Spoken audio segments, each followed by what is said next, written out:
walk out to the show and fall at your door. We got that info for you. Touchdown on that play and play in a play. More than just a podcast for you. So, last question. This is our tweener series. And I'm going to be honest, I'm expecting to learn a lot on this question because I'm not a soccer person, even though my son has played. So with soccer being the number one sport in the world, what are some of the measurables in terms of positions that you need to have to play soccer at the highest level? I'll give you an example. Do they need explosiveness, speed? Do they need quickness, agility? What are some of the things that parents should be looking for in their athletes to know that they can play at the next level? Well, you hit them all there, Jamesetta. I think those are all key pieces to soccer. The key thing that I think soccer allows is you don't have to be tall. And the game is played at the ground with your feet rather than in contrast to basketball where the game is played in the air with your hands. And so it's the foot coordination is a little different than the hand coordination. But I think, how many people are 5'9" or shorter or 5'11" and shorter basically picks up the entire pop, picks up a lot of people who are now, at least they're not limited by height in order to potentially pursue it.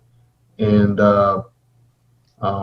but that's the key thing is you nailed it. Explosiveness, speed, agility, mental toughness, endurance. You're going to run 5 to 6 miles per game, and there's no timeouts.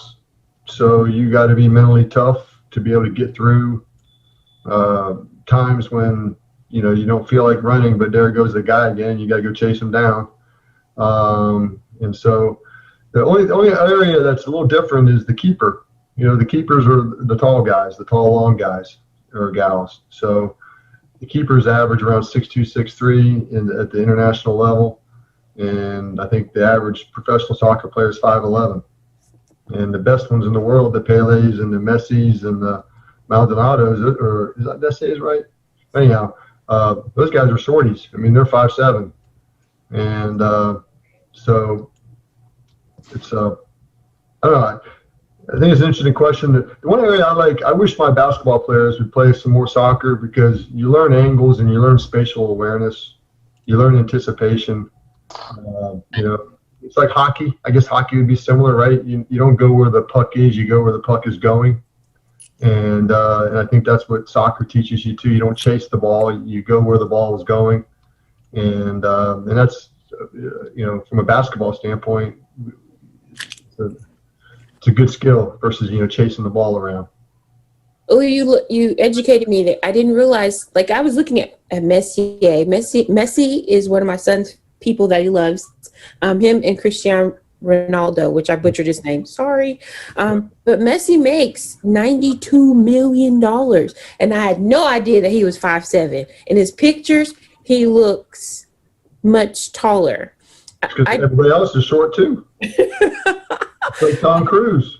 I do know that what I did learn in soccer from my son is that every player on the soccer field is aggressive. All of them. It's way more aggressive than I thought. The ability to slide and take a player's legs out from under them, the ability to change on a dime, there's a lot more involved. So I would say that I've learned that you definitely have to be able to make really quick decisions in terms of playing soccer because they're moving and grooving a lot during the game. And it's very fast paced, extremely fast paced, much more so than I thought. Well, it's a fun skill in soccer too, is your willingness to head the ball. And that's an interesting thing to experience is when somebody's launched a soccer ball 40, 50 yards in the air and then you got to go and put your forehead right on it. not for everyone. And, concussions, with youth athletes, when they're trying to learn how to do that appropriately, there's some concussion risks, which today is a bit of a challenge with soccer. But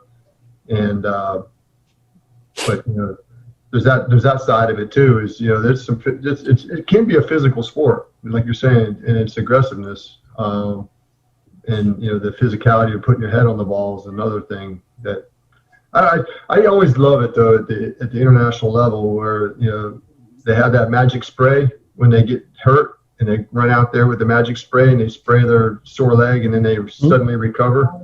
That's the only downside I have with soccer, is it takes away a little bit of, how tough these guys really are, because they have these miracle recoveries, all the time after they've been fouled or been hurt. And I wish they'd just shake it off sometimes, rub dirt on it, and keep playing.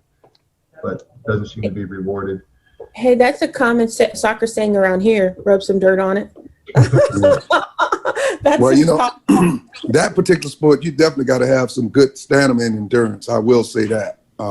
Got to, because you're always running. So that's got to be up to par. Yeah. I think guys who are like that, Messi, his center of gravity is so low, and his ability to go 0 to 50 real quick and then stop on a dime is, that's just something that's special for him. And because he's low and he's powerful, his hips are powerful.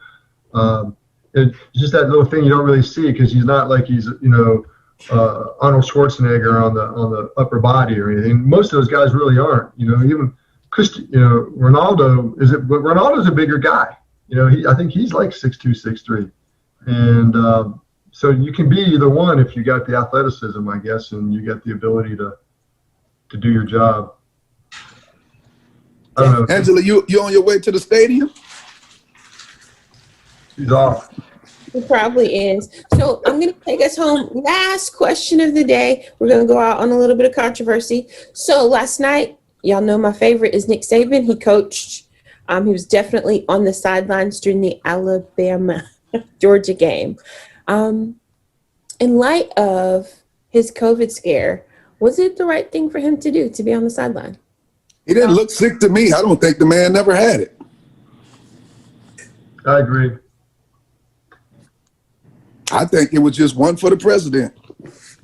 What do you mean by that? I mean, just more publicity, just more news, Well, I question whether a positive test, what it means. Just because you test positive doesn't necessarily mean you have anything. It's as granular as these tests are. You may not even, you're not sick. You may not even be contagious. It's very confusing. I think that's so I'm gonna say I think he shouldn't have been on the sidelines, and I do believe you just hit on the head.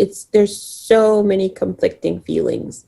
There's so many conflicting test results. Can you really trust the results that you have? And so I would have liked him to not be on the sidelines, because being asymptomatic is a real thing.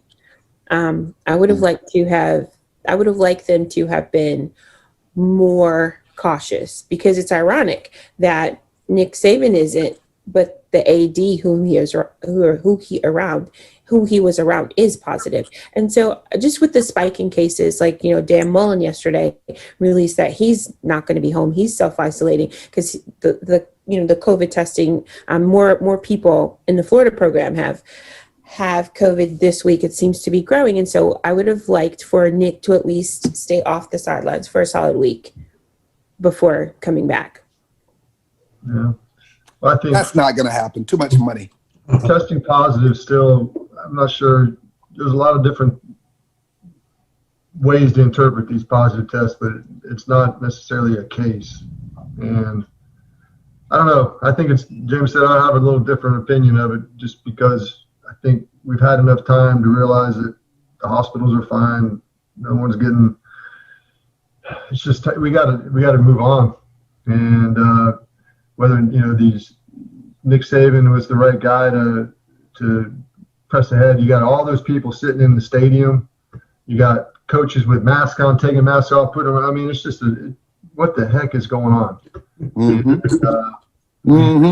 It's absurd watching, this stuff. And either move on or lock it down, and locking down don't work. So but that's, I'm in a business where we take all kinds of care to be safe and clean and everything else and keep our distance. And so far so good here in the great state of Florida. And so hopefully we'll keep going. Yeah. Angela, let me see the jersey number, so I can watch your son. 25. And we're just the Carolina Panthers. Yes. We're going to keep pounding today. Listen. You over there with my boy, Dante Jackson, huh?